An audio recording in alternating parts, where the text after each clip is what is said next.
Welcome to Carrying Wayward, a supernatural podcast for fans who aren't ready to let go and newcomers to the series who are ready to jump in.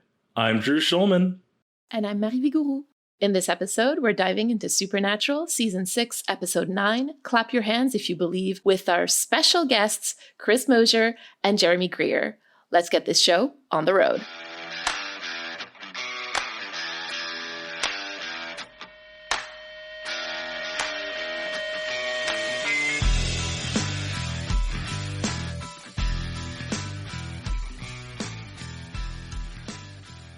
Thank you so much for having us. This is great. Thank you for taking the time, honestly. I'm so honored to have the two of you on. This is so much fun. I'm so excited. Yeah, we're having fun. This is our pleasure. Thank you.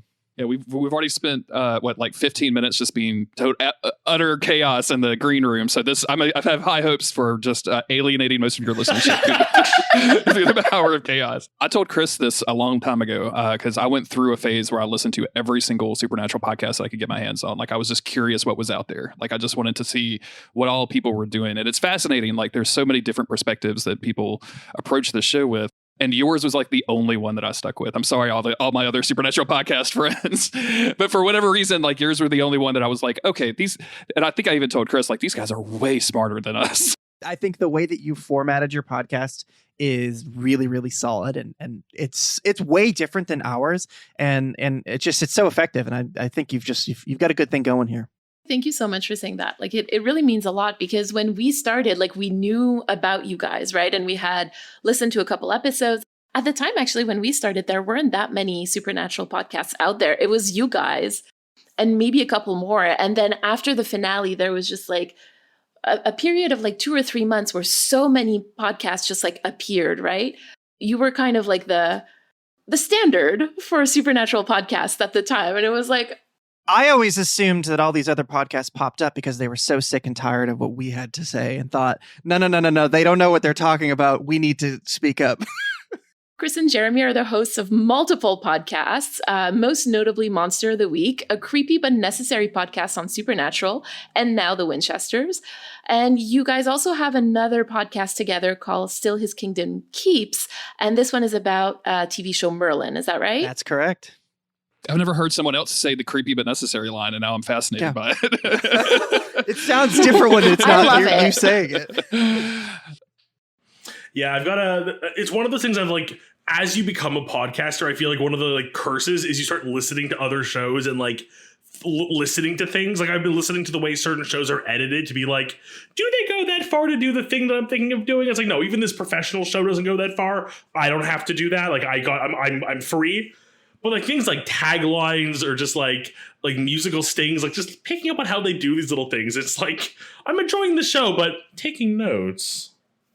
Doing a podcast will break your brain for podcasts in a major way. Like it starts being really weird to listen to them because you're like listening to them for, like you said, like to get inspiration for your own show. Like I'm just going to steal all of this bit. Like this is great. This is fantastic. It's like, oh wow, that was such a good idea. Okay, let me write this down. Let's keep that. Coming back to this episode, though, that we're talking about today, which is Clap Your Hands If You Believe, I'm just going to start off by saying that it was written by my beloved Ben Edlund, directed by John F. Showalter, and it originally aired on November 19th, 2010. For those of you who may not have listened to our podcast before, we usually start with a 1-minute recap that Drew gives us. Count me down. 3, 2, 1, go. Start with a couple in a cornfield, and they get abducted by aliens? Oh, great. Another Trickster episode, I assume. Clearly, I would be wrong. But we have crop circles. We have the True Believers. We have an X-Files parody intro. This is full-on alien pandemonium, and I'm here for it. Soulless Sam has his new conscience and Dean trying to teach him how to, like, be a person, even though he really doesn't know how to be a person. They split up for a bit. They try to figure out what's going on. Dean gets abducted, and then they figure out it's not actually aliens finally. They figure out it's fairies, which is a whole other bucket of worms that's amazing to get into. And the two kind of get jerked around a little bit until they finally intervene with the person who summoned the fairies and do end up saving the day. And then Soulless Sam kind of has a fun little questionable moment at the end about his existence. Time. Is there anything that you guys would like to add that's like notable for you in the episode before we get into it? In the road so far before the episode started, which I have not watched season 6 in years at this point, so we're coming back. And it ends with that very serious scene of Sam and Dean sitting at the picnic table, I can't remember the exact verbiage, but Dean is essentially saying, like, I don't know if I can trust you. I don't know where your head's at. You don't have a soul. What's up with that? And Sam just kind of being like, dude, I don't really give a shit about you. In context, like, you love these brothers. You love that they love each other and they take care of each other for all the ups and downs. But out of context, you just go, wow, that's really funny. This dude just told him he doesn't care about him anymore. It's almost like he realizes like the relief of not having to pretend to have a soul anymore. And he's like, oh, I could just be soulless me and just be as cold and as much of an ass as I want. Coming back to this and seeing the way that he acts was really just a treat.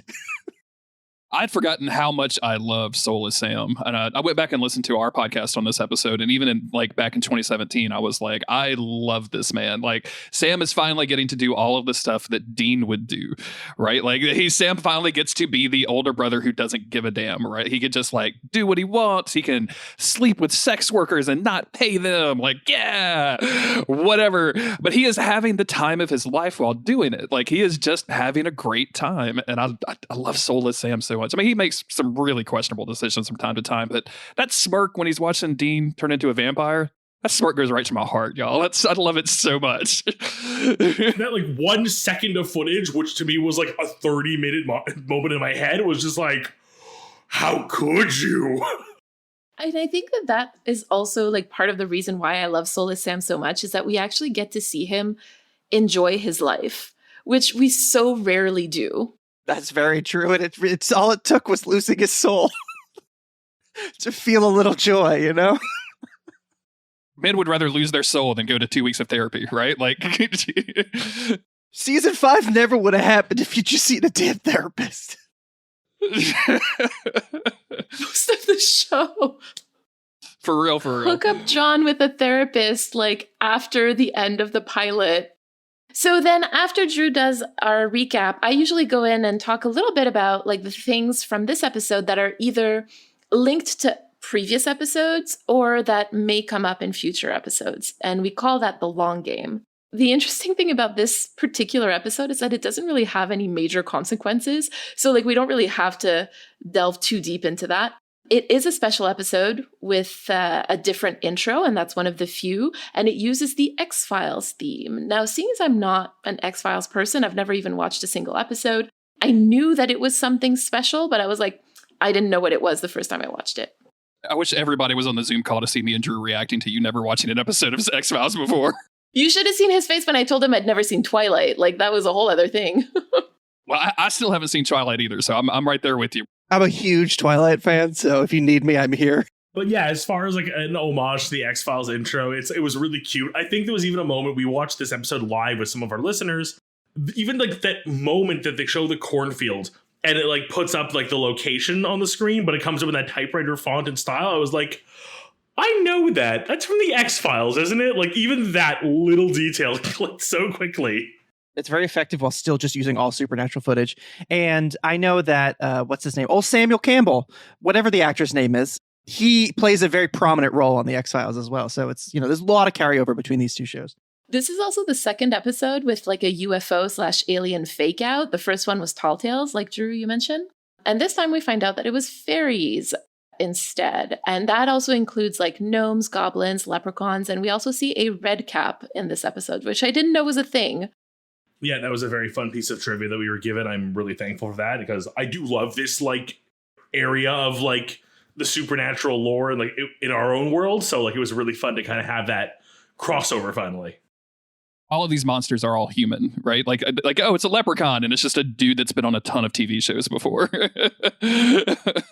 Hearing you guys talk about that on your podcast was the first time that I realized it. And I had to pause the podcast because I was like, oh my God, all the monsters are human. And I'd watched the show so many times, but I had never noticed that all the monsters are human. Except for the Wendigo, right? In like episode 2, they do a full-on monster, which according to the lore, that was also once a human. But they went full monster. Now, I totally understand from a production standpoint that they just decide this. And it almost makes sense if it's consistent with their world, if all the monsters just pretty much look like people. But it's also a little bit disappointing.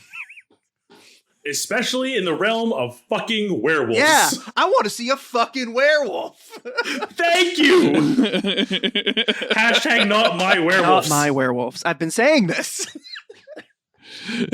He has been saying this. This is too funny.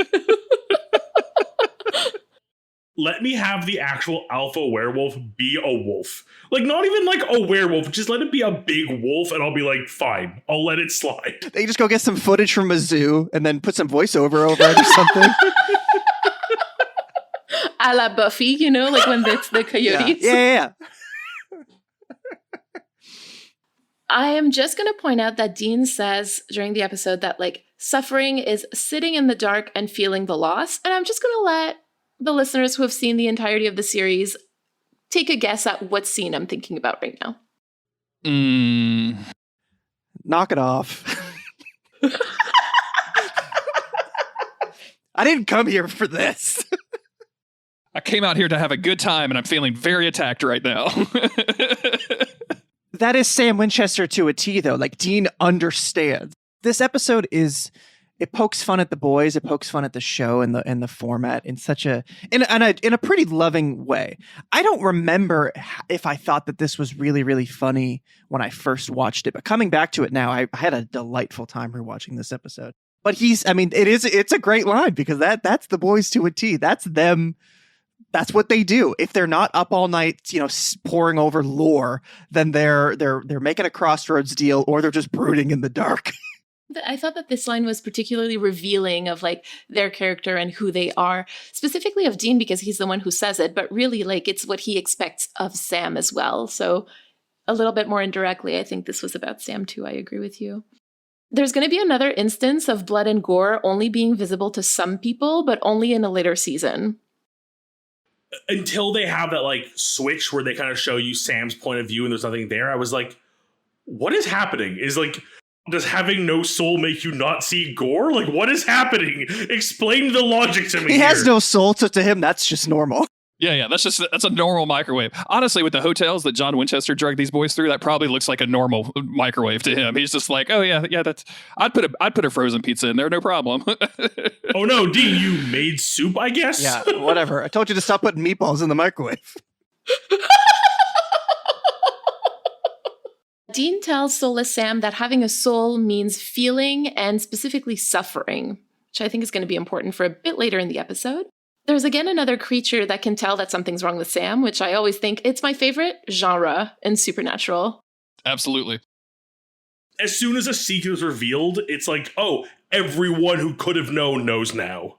I especially liked it before we knew. Watching this season, week to week when it was airing was agonizing. Just trying to figure out what is going on with Sam. And then monsters start pointing it out. And I'm just like, what is happening? Like, you couldn't have met a single one of these monsters that could figure it out like 3 weeks ago. No, they were all on break for a few days. They're all just like, damn, you're weird. That's not helpful.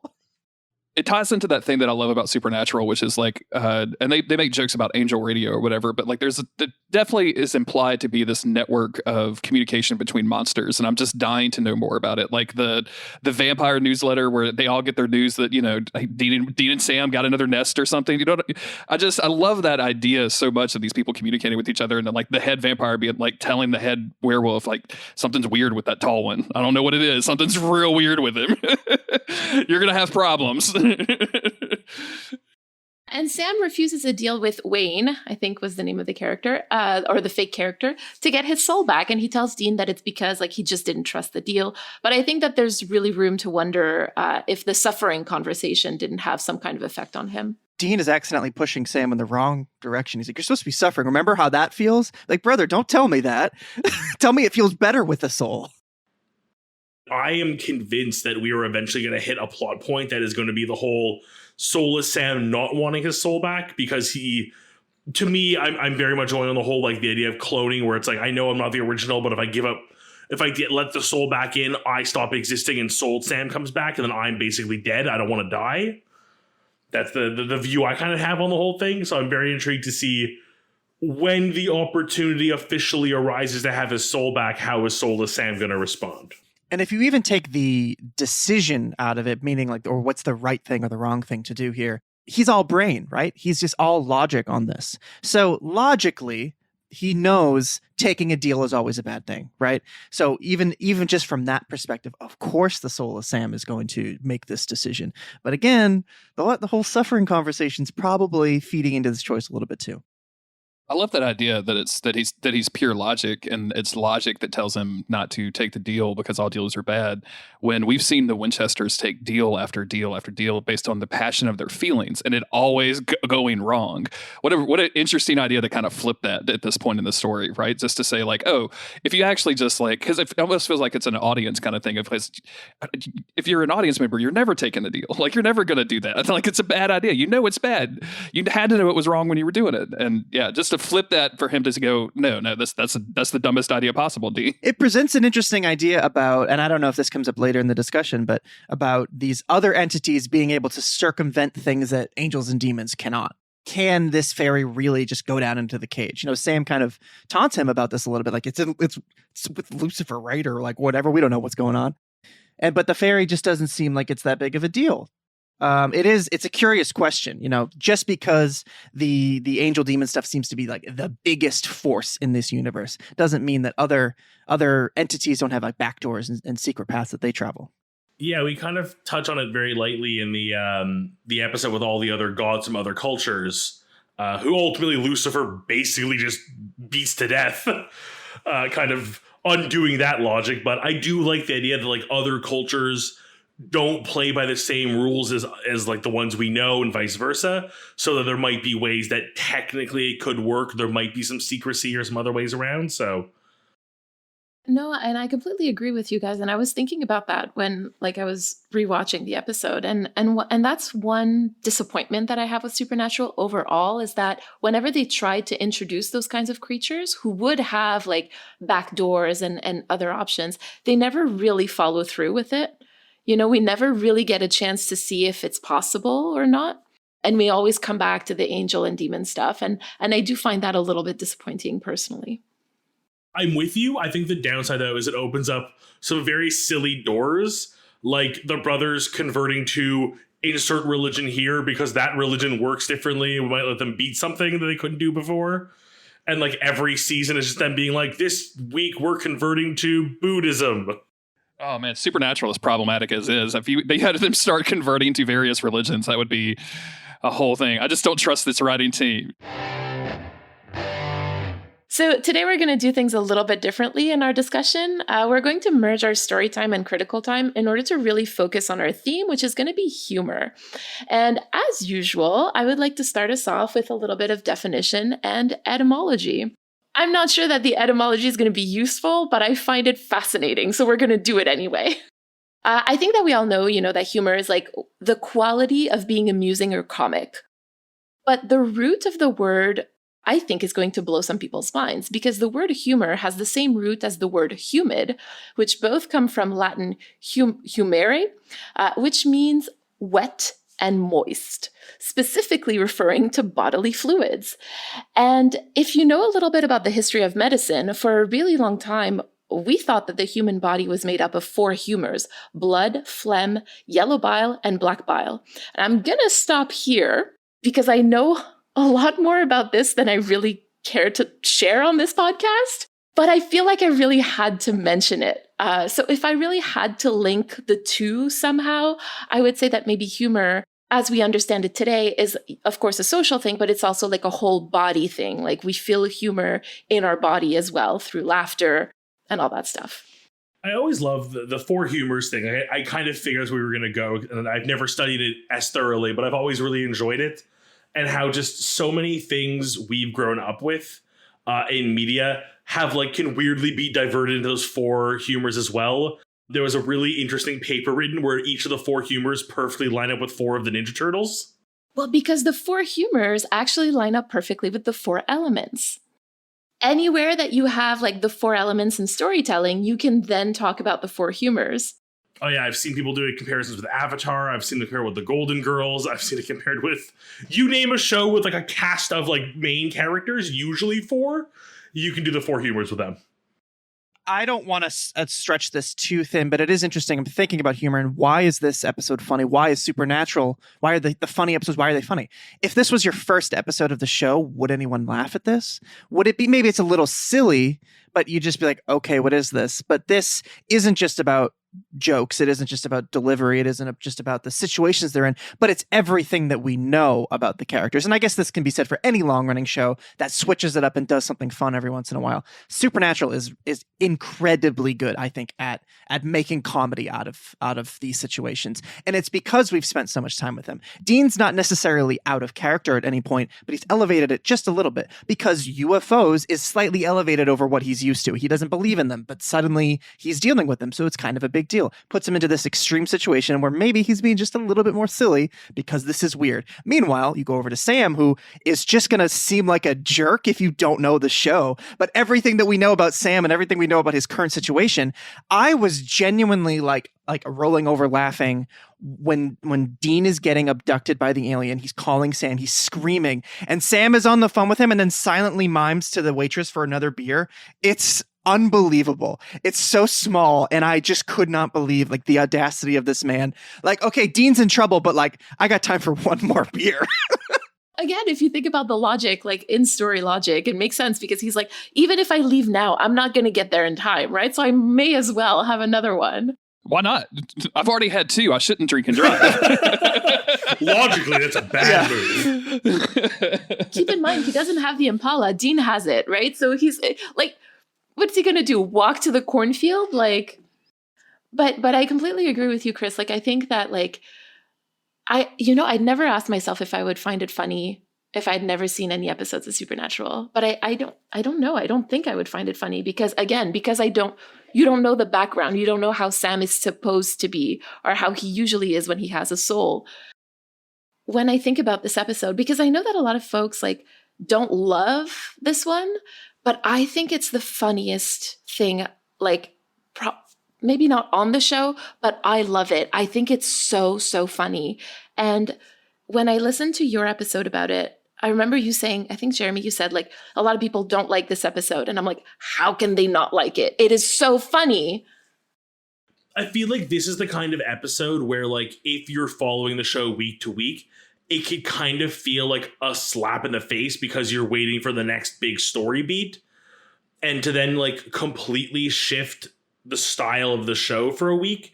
And then we've discussed this before, where usually episodes that seem out there or funny or silly tend to still give us some kind of nugget of like, ooh, big reveal, or ooh, some like juicy information to hold on to.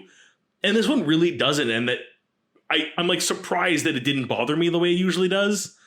Like usually I can always go like, it was a funny, silly episode, but like, oh, we learned a thing that was important. Maybe the knowledge that, you've still got 9 more seasons of episodes ahead. Whereas watching it live, I'm trying to remember, I might have been somewhat disappointed. First of all, because they didn't go full UFOs. I was really hoping for some alien action. A little disappointed in that, although they showed it in the trailer that it was going to be fairies. And then, the same thing if you're not learning anything here.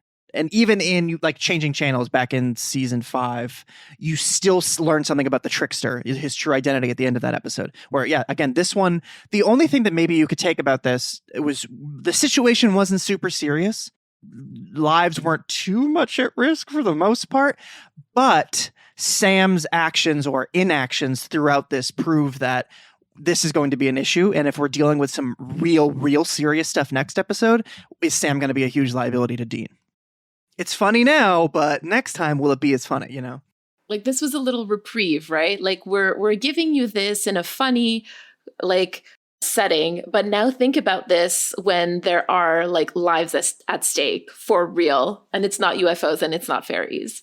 This is me just being terrible at watching TV apparently, but did they actually save the people in this episode? Did the kid come back? Did Patrick come back at the end? Not only does Patrick not come back, but they kill the dad. Yeah, and they killed the dad. So this is like so no saving of the people. They didn't really hunt a thing. So it's a net loss.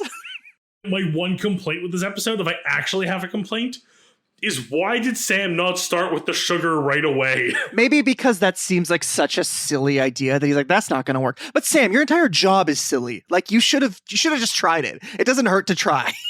One of the best moments of the episode is when the guy is counting the grains and he's like, 1, 2, 3, you ass.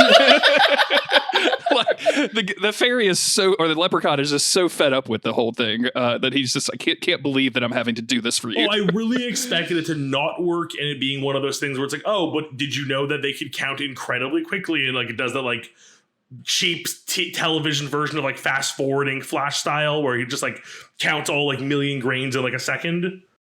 Also, this is just a terrible thing to subject a person to as well. Like, I don't know if any of y'all have read the comic book Preacher, but something very similar happens in the comic book Preacher where somebody has to count all of the grains of sand on a beach, and it basically just drives them absolutely insane. We were told this during the live watch, but so Sam says something like, oh, I should have done that sooner, or I should have done that first, right? Well, that was an improv line from Jared.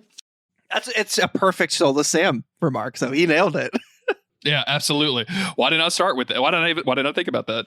I feel like Jared really got Soulless Sam. Like he knew. He was like, oh yeah, this is what he would say. Talking about the actors for a moment, like throughout the show, one of my big complaints about it is they don't give Jared really a whole lot of acting to do. Like Jensen really, really gets the good stuff in my opinion. And there could be an argument like that I prefer Jensen over Jared for a lot of different reasons. But like this season specifically and like these kind of episodes, Jared just so sells it. Like it's these kind of moments where he just gets who Sam is. And where like when he's possessed by the devil or when he's not got no soul or whatever, like he just really nails the character. And I like it a lot. So he did such a good job with Soulless Sam that, and I'm sure this is a sentiment that was shared by a lot of people, but I was so uncomfortable watching him for the first few episodes because I just didn't understand who he was or what he was doing. Why is this so weird? I'm a huge Sam fan. So just watching those episodes week to week, being like, what is going on with him? It feels so off. I was so worried. How many times did I say that?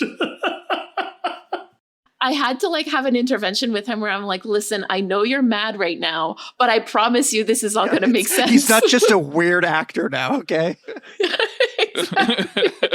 I won't start till he's in Walker, okay? But I was so worried that he was going to be Lucifer. And I don't know why that was like a fear of mine. I was just like, oh no, it's going to be Lucifer this whole time. And he's just walking around. And in a way, it's not all that different because it's still kind of not Sam. Oh yeah, that was my same theory. My first theory was like, oh, this is actually Lucifer wearing Sam and just trying to be good for some reason and not getting it right. I had a theory for a long time when we started doing the podcast that all of Supernatural was just like a play that Lucifer was putting on in Sam's brain.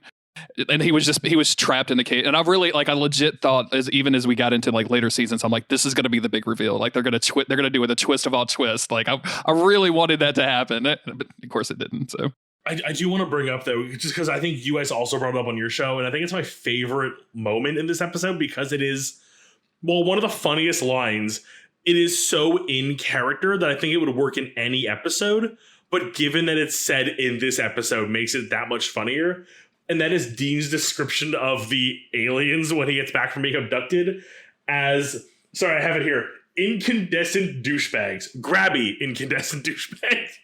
That whole scenario is incredible. Dean coming back from what he believes to be an alien abduction, one of the most out of left field traumatizing things that could happen to this boy. He gets back, finds Sam in bed with some woman who he doesn't know, and then just has to try and digest both of these situations at once. Poor Dean. Not sure which is more insane or out of character, and he's like, which of these is the weird one now? It's at that moment that's, again, Soulless Sam is like, okay, in order to do, he's like, you're upset. Like, let me guess the emotion that you're feeling right now. The moment where Soulless Sam puts his hand on Dean's thigh, like he's read a book of empathy. Like he's like, this is what you do in these situations. Like you physically touch the person that you're trying to, it's just absolutely just fantastic. It's like the uncanny valley of empathy. Like it's so close, but not quite there. Like I think my biggest worry now is just seeing Soulless Sam next week in a, I'm assuming, more serious episode. And how they can get across being soulless and some of these moments. Are they going to be as funny or are they going to tone it down a bit? I assume they're going to have to, but am I still going to laugh at every time he tries to be himself? Because I guess seeing somebody fake it like that is kind of terrifying, right? I mean, that's what people say, like serial killers are like that. You know, they fake this empathy and it's almost what Sam is doing. And here it's hilarious. Next time, like you said, maybe not so much. Well, we got a little bit of a taste of that in Mystery Spot, where he at the very end, right, where he becomes this very like logical, like serial killer hotel room, right? Like I'm pretty sure it was cleaner and more organized than my own house. Like he channels the dude from American Psycho so well in that. Like it's channels just John literally Winchester. like that. Like what are you guys talking about? That's true. That's probably John more accurate. Yes, he channels his John walls Winchester. were the walls of a maniac. Yeah, but I feel like John, as much as he was a maniac, was an organized maniac. True. Sam is an elevated version of that. Yeah, he's built different. It's true. Every time I think about John Winchester, I can't help but think about that storeroom. I think it was in season 1 or 2 that they have to go find, where he's stored some book in there and he's got it rigged up with the shotgun if you open the door, like, and don't do the thing. Like, John Winchester, you were an absolutely insane person. Like, you were just like, who is that for? Like, who's breaking into your stuff? The only person that knows about this is Bobby. Like, what are you doing to Bobby? I think we've talked a little bit about like why humor works for us in this episode, and for me anyway, like it draws on stuff about Sam that like had been a bit underexplored, I think. And like it really gets like the worst of soulless Sam, and it creates these situations that are incredibly funny, right? We've talked about a few. For me, humor has a lot to do with trust. And like when I trust somebody and they make a joke, maybe a joke that's even a little risky, because there are certain parts of this episode that are a bit risky, particularly the one where Dean assaults the little person, the DA, right? But when somebody that I trust makes a bit of a more risky joke, and I know that they are well-intentioned, I'll be more open to listen to it. And usually because I trust them, like the joke is actually funny at the end because they know not to punch down, right? And so that kind of trust is established over time. And Chris, you hinted at that, I think, during when we were talking about how like we had known these boys for so long. But the thing is, like, I don't always trust the writers on Supernatural. And that's why sometimes the humor just does not land for me. Earlier this season, like there were a couple of jokes that I was just like, this just doesn't land for me. But a lot of these really did. And I think it's also because like I am willing to give a little bit more trust to this particular writer. And I don't know if you guys have any thoughts about that.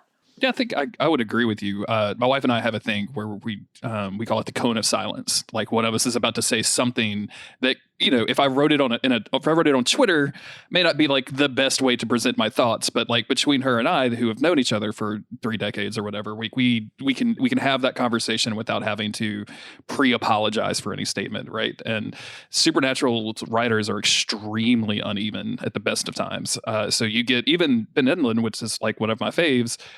Sprinkles a little ableism in here, like it's like an extra salt for some jokes, and it's really not great. And I think, you know, that's something that you probably know this for you and Drew, right? Like you guys probably trust each other on a microphone a lot, having been on a microphone with each other for quite some time. And Chris and I have that trust, but Chris also knows that I record every conversation that we have, so he's just really careful because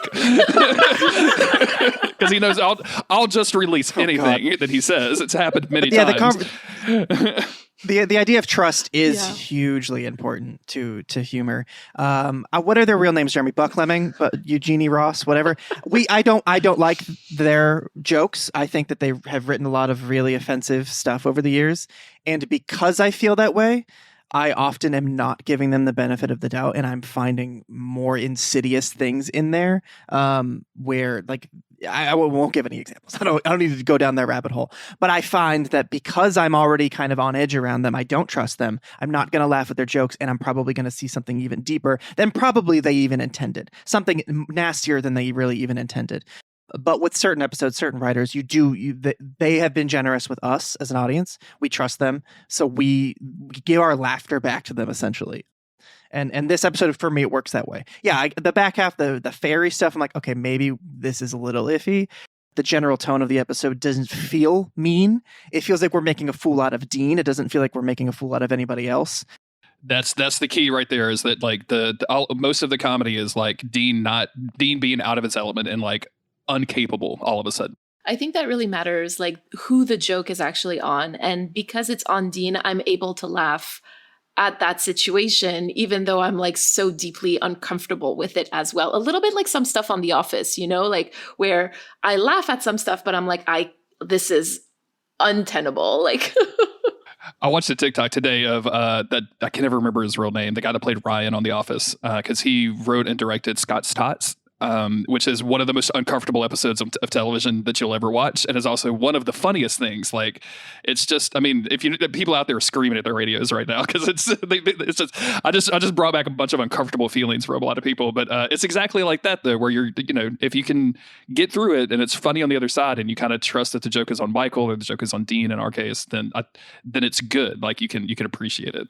Well, that was always, so I had a little trouble getting into the show Schitt's Creek when it first came out. My wife loved it. Same. Absolutely the same. Yes. And yes. then she did a rewatch. I sat down and thoroughly watched it with her. And even I will admit, season 1 is a little bit like, takes some getting used to.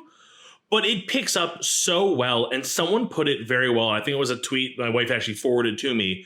And it was that while the show has so many easy targets for jokes, it does so well at just making fun of them as the fish out of water in this otherwise smaller, quieter local town, and never really punches down at everyone else for being locals and their own quirky selves. The joke is really, we are rich and don't know how to fit in this community, not the other way around. And I think that's what Dean does this week, is while the joke is he inadvertently makes a hate crime against someone, both in the fact that they hint at him being queer and at being a little person and the whole fairy thing. Like, it has so many vectors to go wrong, but they're able to do it in a way where no one else thinks it's funny in the world. Everyone else goes, this was a horrible thing and you're a bad person. And Dean's just like, I didn't mean it. That's not what happened. I wanted to mention, since we're talking about like how to do your jokes, basically, that one of the best examples of this that I can think of is Parks and Recreation, because the first season of that show was really, really rough. And the writers, if you listen to a podcast, because they had a companion podcast after the fact, they talk about, like, at the end of season 1, realizing that everybody was dunking on the main character, Leslie Knope. And they were like, what if we change this so that everybody just like goes along with it and loves her for who she is? And that, like, you can instantly tell a difference when season 2 starts of like, oh, this is a much better show now.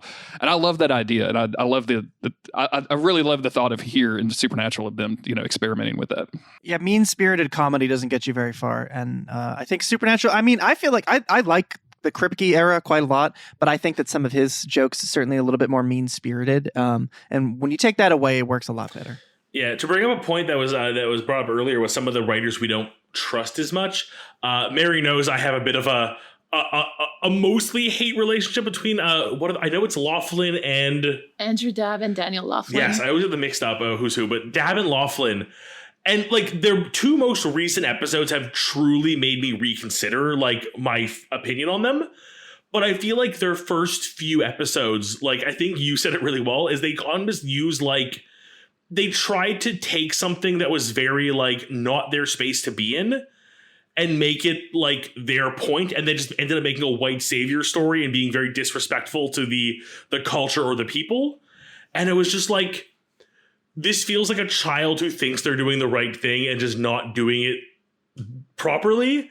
So every time I see their names, I'm like, oh, I'm worried. And then I get like this decent episodes in season 6 so far, and I'm like, maybe they've learned their lessons. Yeah. You can hope with trial and error. You know, people learn, people grow, and Supernatural is a long show that allows a lot of different iterations of writers and growth. And sometimes it goes in the opposite direction, but for the most part, it's good.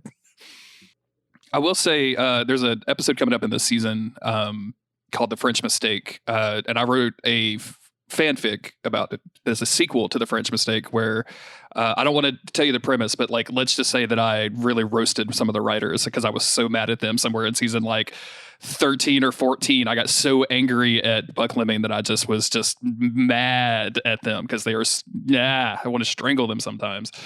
But yeah. Andrew Dabb gets better. I think Dabb will be your guy after a while. I can't remember Laughlin. I don't remember Laughlin too well. Sometimes the names escape me. Daniel Laughlin only ever wrote with Andrew Dabb, as far as I'm aware, or as far as I remember. And then eventually Dabb starts writing on his own, and then eventually becomes showrunner as well, Drew.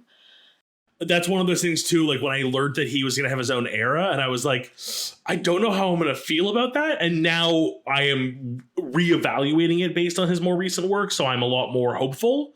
So I'm very intrigued to see, and I'm also very curious to see like how he does solo. I'll be very curious as well. I always like those moments where you kind of get to see someone like work a little differently for once. One thing that's also really interesting. So you mentioned Buck Lemming. Drew, we've only watched one Buck Lemming episode so far, and it was the racist truck. Oh, Jesus, no. Oh, yeah. Oh, no. Oh, God. Thank you for all of that nipple play, Buck Lemming. We really appreciate it. We would not be the same without it. Thank you. So much nipple stuff in that episode. What is the deal? That was like a big conversation apparently in the editing room where they didn't want the girl on top for Dean's sex Really? scene. Yeah, that was a There's huge so conversation. much fragile masculinity in the early seasons of Supernatural. I don't know why. Like I have like a big, and I love the Kripke era, but for some reason, like there's something about Kripke that just irks me, and I can't quite explain what it is, and it's consistent through all of his work. And so like that's to me where I'm like, oh, that was Kripke. Like that was Kripke. Like I guessed it on another podcast to shout them out. Driver Picks the Music, where Logan is going through episode by episode, but only covering like the music that is used in Supernatural. And she mentioned that there's like Eric Kripke quote up there that where he doesn't listen to any music that was made past like 1985 or something. And I feel like that sums up my issues with Kripke perfectly. Of like just what he's one of those. He's one of those dudes that like felt like he learned his entire personality in high school and like stuck with it and became successful somehow. He's a nerd who became very defensive, and that turned him into a snob. And I think that's where some of that mean-spirited stuff comes from. Again, don't hate the dude, but like I see the trajectory there. the number of women that he has named Jessica and killed off, like just that, like, I'm so glad that I don't have a background in psychoanalysis, because like that would be like just. So when it comes to like trust and suspicion also, because you, on your podcast, you use like, because your listeners have known you for so long at this point, I also feel like that circle of trust is also growing, right? And I think Drew and I, like, I don't know how you feel, Drew, but I know that I feel that way too, where sometimes like I'll say stuff on Twitter and like I'll get replies from people who don't know me, don't follow me, and they're like, oh, I can't believe you would say this. And I'm like, well, that's not what I meant. Here's what I actually meant. Whereas like I can say the same thing on the podcast and I don't even have to explain it. People will get it. So I think like this relationship that sort of develops over time with listeners is also like something that, you know, I find really interesting.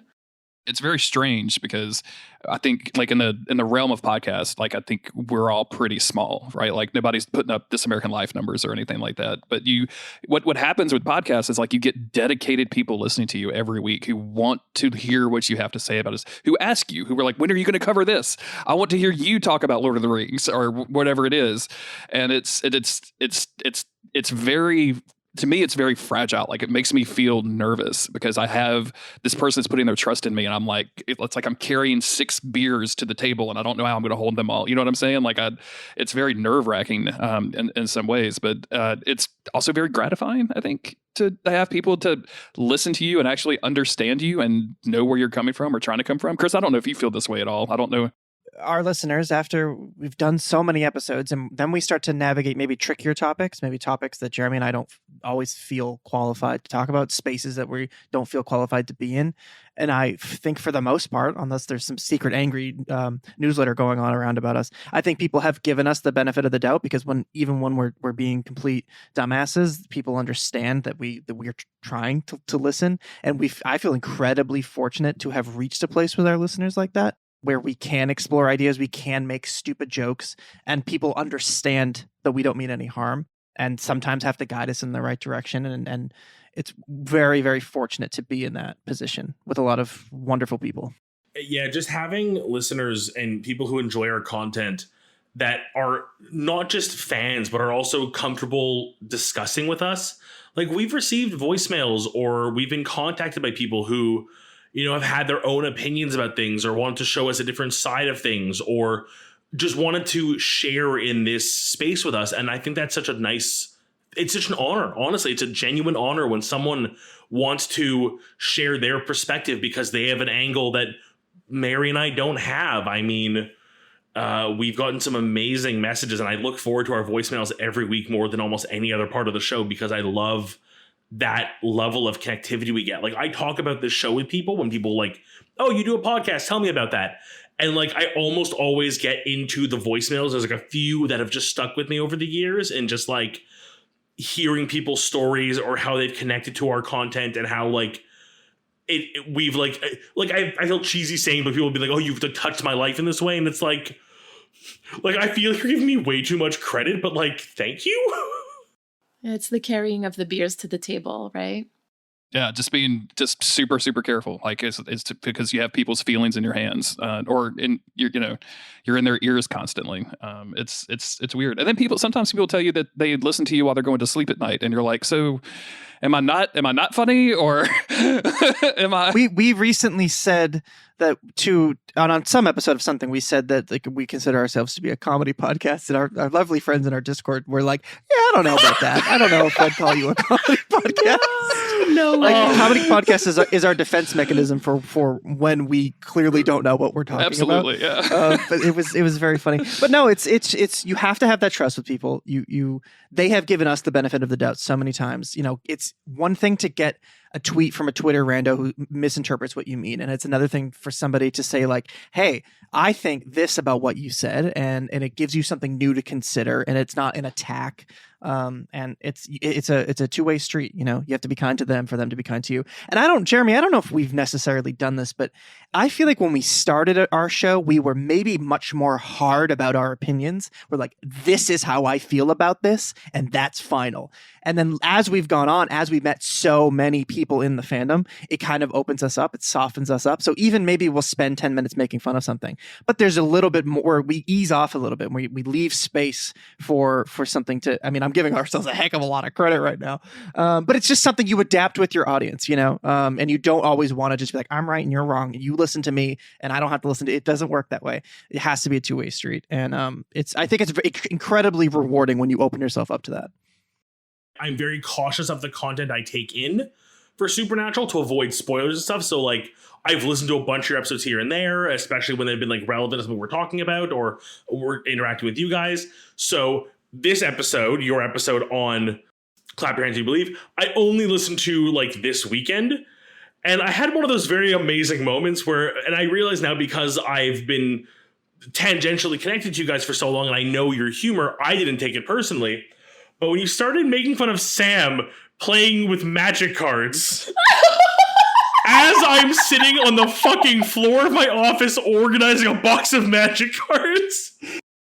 Magic the Gathering became a target for us for some reason. I don't know why. We're like the two nerdiest people in the world. I'm literally surrounded by trading cards of all sorts. I got no room to talk, but it was just like we have a friend who is super into Magic the Gathering, and I think he just somehow tangentially became the target of our jokes. But I was sitting there with like a bunch of cards in hand as I'm sorting them, and I'm just hearing this, and I'm like, oh, I know what I'm talking about today. Drew, you don't happen to play bass, right? You're not a bass. No, I bass have player? no musical talents at all. I can't sing or play an instrument. You're Bass safe. players are our number one target. It's first of all, it's buckleming. They're in the crosshairs. Then it's bass players. I don't know why. We're really mean to bass players. I don't know what it is about bass players, but I go after them, man. I don't know what it is. Would you believe it if I told you that my high school boyfriend was a bass player who played with magic cards? He's in my sights. He's in my crosshairs. He was really cool. He was really tall, actually. He was just as tall as Sam. Did he have a ponytail? Because that is what truly completes it. I actually do want to tie us back to Supernatural, because when we're talking about like us as podcasters listening to our audience and becoming a little softer or more open-minded about whatever, because Chris and I went through that journey. Like we started with like, what is Destiel basically, and then made Destiel music videos at some point. I think Supernatural does that too, right? And Mary, you were talking recently about like not getting some humor that the writers use because you can't tell who they're talking about, and like it's them listening to I struggle so much with Supernatural figuring out if they actually like listen to their fans or if they just like listen to other people talking about the Supernatural fandom, because it seems like they have this skewed version, and you can see this in like certain episodes. I don't remember where they are, so I don't want to say too much, but there's episodes where they like kind of seemingly go after their fandom, and I'm like, why? It'd be like if Chris and I made fun of people that listen to Monster of the Week, right? Like, it's like, why are you making fun of the people that are paying your bills? Like, I don't, but in some cases they do it and it's perfect. Like there's an episode in like season 11, the high school scene. Let me just say that. And it's like, oh, okay, well, you guys are listening. Like you guys know, and you're capable of like being better. But I don't know. I don't really have a point with this. I'm just kind of fascinated with how shows work in general. It's a subject we've definitely covered before. I know, especially looking back on the Supernatural convention episode. But again, I think it's interesting, like the way that they show. And Drew, I think you were the one who mentioned that, because like the way that they treat like the queer couple on that episode versus the way that they treat Becky is very, very interesting to me. Like that difference in gender and how that affects the way that like, oh, this fangirl, we don't want her, but these fanboys, like that's fine. Like, you know, queer is fine, but we draw the line at girl. Like it took doing the podcast for me to finally kind of see the misogyny. Obviously, there's a lot of misogyny in Supernatural, especially early on. Thanks, Kripke. In that episode in particular, I didn't see why people maybe were uncomfortable with Becky until finally watching it with the podcast. It comes time to discuss it, and I see, oh, yes, she is like a caricature. That we are making fun of her. We are making fun of this type of excited fan. Why are we choosing to do that? We think it's annoying when, again, Jeremy, like you said, these people are paying your bills. This person's so passionate about the thing that you create, but they're the target of your joke, and it's a lot more mean-spirited than a lot of the other jokes. Like, is it that cringy to go to a Supernatural convention when people pay thousands of dollars to go to them? Like, I don't know. I don't. Yeah. And for the show to be like one of those shows that spends a lot of time on the convention circuit, right? Like it's Supernatural is remarkable because of how accessible the cast has been via those conventions for so long. Like if I was Jensen and Jared having to deal with any episode that Becky is in across the board, like he'd be almost embarrassed to have to go stand in front of an audience of Becky's and be entertaining to them, right? Like and present yourself as an honest and true person. It's a very weird thing, and it's like I talked about this a lot towards the end of Supernatural, but like I don't think we'll ever see another Supernatural again. Like it's such a weird moment in history. Like nobody's going to give a show like this 15 seasons. Like that is over with and done. Like we're lucky if Netflix will give us 3 seasons of something at this point. But like and on top of that, the fandom and the way it exploded because of like the point we were in the internet, right? Like there was a point where the writers were talking. There was a message board where they were responding to people. That's insane nowadays. Like you can't. Yeah. Like early on, there was like a fan message board, and like I can't remember, some members of I don't know if it was the writing team or the production staff were like talking to people, and of course that quickly got out of hand, as you might imagine. So what? No, I can't believe that. No. And the worst part is I couldn't tell you which side would be the more problematic side, the fans or the production team. Yeah, it's something, man, and it's I think there's some genuinely lovely people that are dedicated to this fandom. Like they're dedicated to this TV show, like yourselves, right? Like y'all are both addicts at this point, and y'all all have been Supernatural pilled, just like me and Chris, where you can't watch anything without talking about it in a frame of Supernatural. But even just the actors, like, oh, I've seen this actor in Supernatural. Like, I don't know if y'all have ever. IMDb has a comparison search tool. Have y'all used this before? It's a fun one.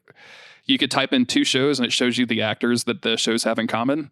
And it's wonderful for like, oh, I know this person, but I don't know where. But it's always Supernatural. The answer is it's always Supernatural. So if you can do this, I have a game for you. Find a show that has more actors in common than Supernatural and X-Files. Because I think the last time I looked, it was like 900 or something. Like it was insane. There's 900 cast members of overlap between those 2 shows.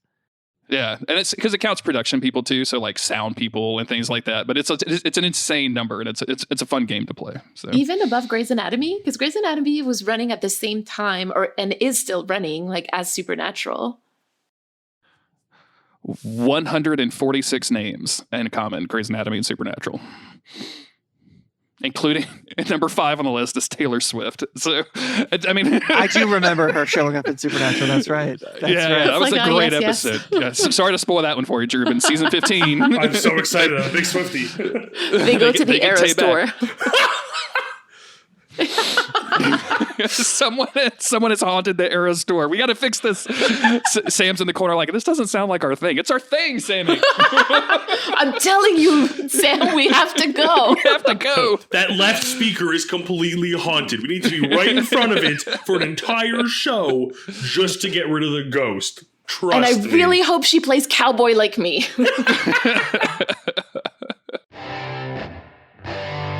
So usually we don't respond to a voicemail when we have a guest on, and usually we play the voicemails in the order we get them just because there's so many. But this week we had to make a very special exception. We watched this episode with our Coffee and our Patreon supporters, and they informed us that we wanted Nell to send a very specific voicemail for this episode.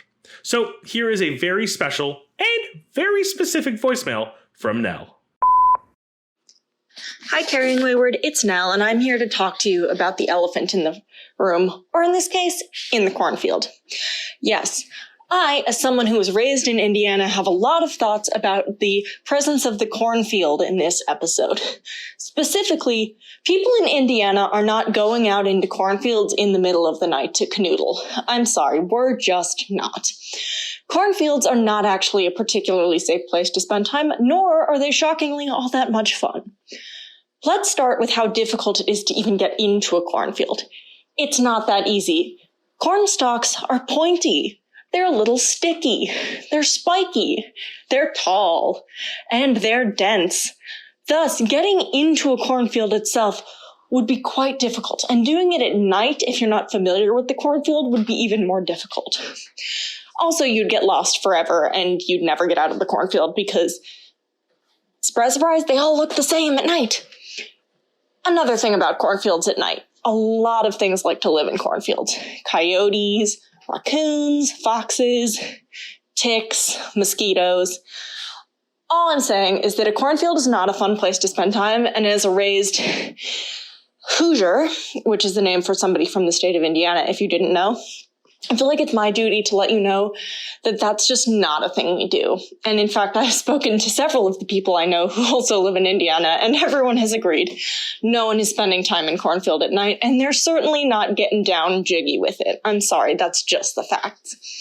So anyway, I just thought I ought to clear that up for the record because Supernatural seems to think that's a thing that people might do. And it's just not. So that's my spiel. I would also like to register my objections and shock that in an episode that heavily features cornfields, there was not one single Children of the Corn joke made by Dean, and that is improbable to me because we absolutely know Dean has seen that entire franchise and has thoughts on it. So that's all I really had to say. I just had a lot of feelings about the cornfield. Good to talk to you as always, and I'm sure I'll talk to you soon. Bye. I don't want to offend any Indiana people, but I definitely thought Hoosier was a tire I'm 42 years old, so a solid probably 30 of ever since I learned the word Hoosier, I just thought it was a tire. I don't know why. I've never checked. I never understood. I just assumed it was a tire, and I'm. I thought it was just you mispronouncing what Canadians call each other as hosers. Okay. We're learning. Thank you, Nell, for teaching us the word Hoosier. Did the cornfield scene shock you? Shock any of you before this? This is just a standard movie thing, right? Like a movie TV show thing of just people going into the woods. And in this case, it's just a cornfield. I've never gone necking in the corn, but I also live in Massachusetts where I don't know if we have a lot of corn here. Necking in the Corn is Taylor Swift's next album title. 100%. 100%. I've never been in a cornfield. I also want to point out one line from Now that really tickled me for some reason, which was they all look the same at night. Do they look different in daylight? They shapeshift. That's the true horror. That's the true horror. Because I feel like this is a trope, especially in alien movies, right? So I think they're trying to play off of that. And which I guess then raises the question, why do aliens seem so, gosh darn set on landing in cornfields and creating crop circles? Like, there's so many clearings they could be landing in. Why cornfields?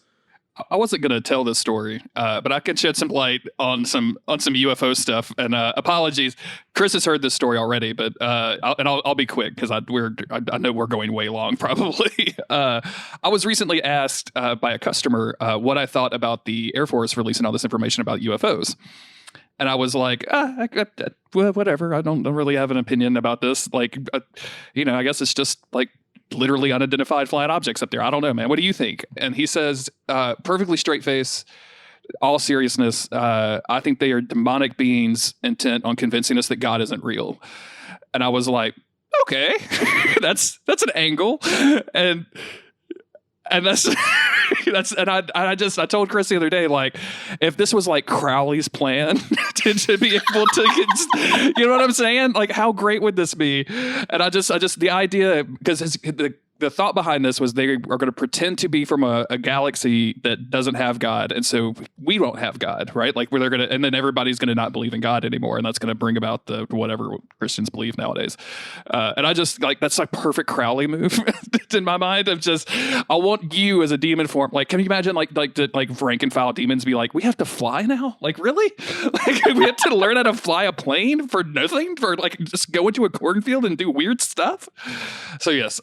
Sorry to completely detour, but like, yeah. I think that's allowed at this point. Like,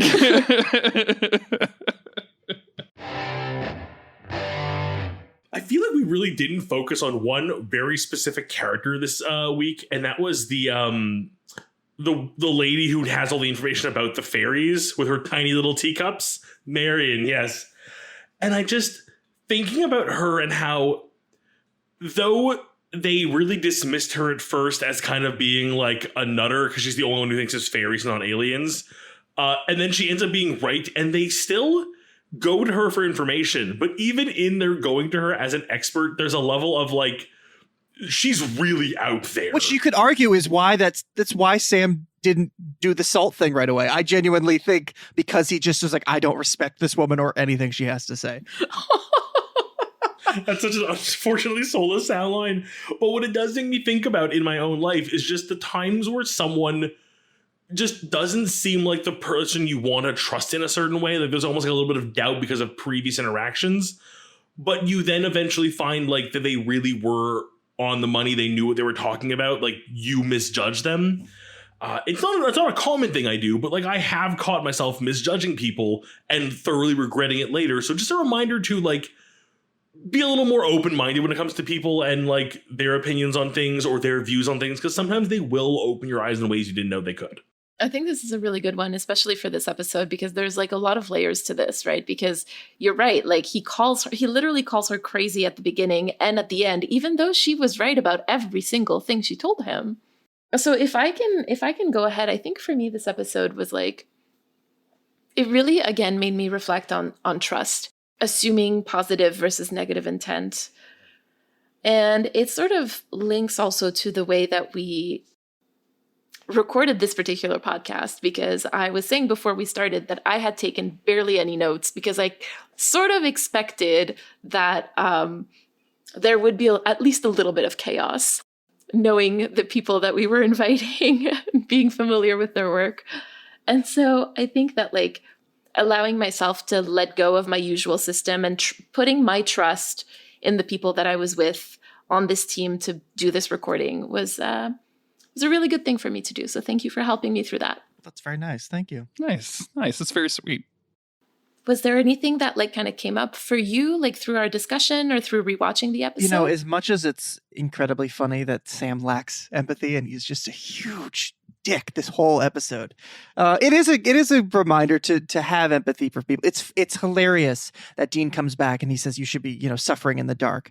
But when you think, oh, this person doesn't even care what I just went through. They're so, of course, logically, Sam couldn't have done anything, but the fact that he just doesn't care, that hurts. So it is a reminder to have empathy for people, to be considerate about the way that you talk to the people that you love, and, keep that in mind, and don't just, brush things aside like, oh yeah, we've been through this before. I've dealt with this problem 100 times. Who cares, right? Like, you have to remember to have empathy for other people.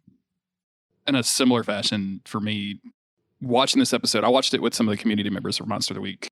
and then discussing it with you guys, just thinking about punching down when you're writing jokes or when you're trying to be funny, and just always like think about why something is funny when you're saying it, and not just going to the super obvious thing that that your brain may go to instantly. Just always being kind of cognizant of that. I think for a lot of people, it's like they get to a point and they're like, okay, I'm good. I've done all of that work. And I really, like, the older I get and the more that I talk about things on our comedy podcast,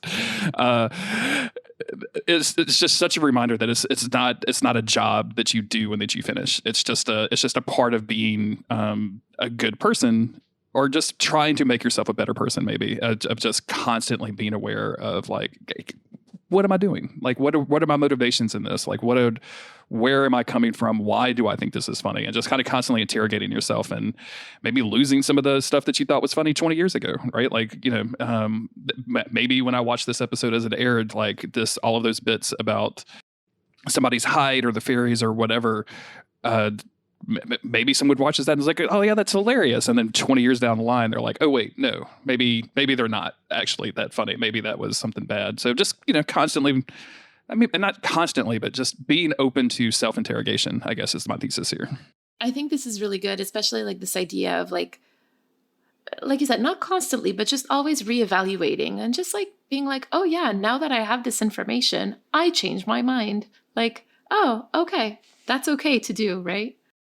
Before we say goodbye, I was just wanting to make sure to thank Chris and Jeremy properly, to say thank you so much for taking the time out of a Sunday afternoon to come and hang out with us and record a podcast on Supernatural. Thank you for having us. This has been fantastic. Thank you very much for having us on. It's been so long since I think we've watched Supernatural at this point, or at least for me, and it's especially season 6. I haven't seen this in so long, so it was a delight to come back and watch this and then get a chance to talk about it with new people. So thank you again. Well, you're very welcome. Actually, before we do that, Chris, I completely forgot, but I had prepared a specific question for you. I wanted to know about your rating of Sam's hair in this episode. It's good. I think, actually, not to be too crass, post-coital Sam, I think he's got like this little like swoop bang thing going on. I'm a big fan. I don't know if this is an unpopular opinion, but I'm a big fan of season 6 Sam hair. He's very buff this season. The hair is looking great. And I'd give this episode a 10 out of 10 hair. That's just for me. That's for me. Strong. Fantastic. I was like, oh my God, he has really good hair in this episode. Season is really good. Like, he's been at the salon. Like, does being logical make you better at doing your hair? He's getting just a more aerodynamic haircut. The little like flippy, puffy kind of like thing that he gets in the back. That's not there. This is sleek. This is slick. He's looking good. I mean, those sideburns, we could debate the sideburns, but I would say that they're strong and they make an impression, and that's what you want a sideburn to do. I don't mind the sideburns. I hear people like dunking on them all the time, but I'm like, I think he carries them with those cheekbones, he could carry anything home. You know what I mean? Unfortunately, it's Dean that looks like the one who's going to Supercuts every 2 weeks, right? Like his hair in this was bad. Hey, you get abducted by aliens that are actually fairies and see how your hair looks. Fair, absolutely fair. Yeah. And so where can we find both of you on social media? I'm still on Twitter for some reason at JG Greer. I constantly think about leaving and just don't, out of inertia, I guess. The podcast is at MOTWcast just about everywhere. So that's Twitter and Instagram and TikTok and LinkedIn probably. Yeah. Shout us out on LinkedIn. We'll boost you or whatever you do. I don't know what you do on LinkedIn. And you can find the podcast on like all podcast services to my knowledge. And then of course, Still His Kingdom Keeps. They wouldn't let us have Still His Kingdom Keeps on Twitter. So we're at His Kingdom Keeps. And if you like, I'm just going to make a pitch, because if you like Supernatural, and you want a kind of a wholesome will they, won't they kind of thing, Merlin is a really fantastic show that's, I think, easily... in fact, when Chris told me years ago that he was watching Merlin, I made fun of him because I was like, oh, that's dorky.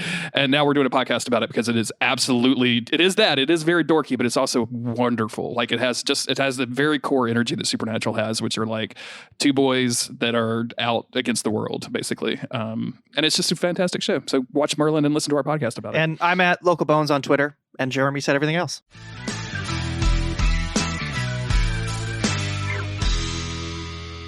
You've been listening to Carrying Wayward, a supernatural podcast produced by Rochelle Castellano and hosted by Drew Schulman and myself, Marie Vigourou. Thank you to everyone supporting us on Ko-fi or Patreon, and an extra thank you to our bunker patrons, Katira, Elle, and Jeremiah Thomas. This week, we'd like to thank Chris and Jeremy for recording this episode with us. You can find the links to all our social medias and our merch store at carryingwayward.com. And don't forget to leave us a rating and review wherever you listen to us, please. And if you like Carrying Wayward and you'd like to support us through our project to go through 15 seasons of Supernatural, you can support us through Ko-fi or Patreon, and you can find those links at carryingwayward.com. Carry on, our wayward hunks. It was a little homage there. I think we made it through that whole episode without saying the word hunks. Oh, which is no. I first. realized that too just now. I was like, oh shit. I'm like, we have failed. Oh, wow. What's happened to us? At least we got a Sam's hair comment in there. It wasn't For a real. total disaster.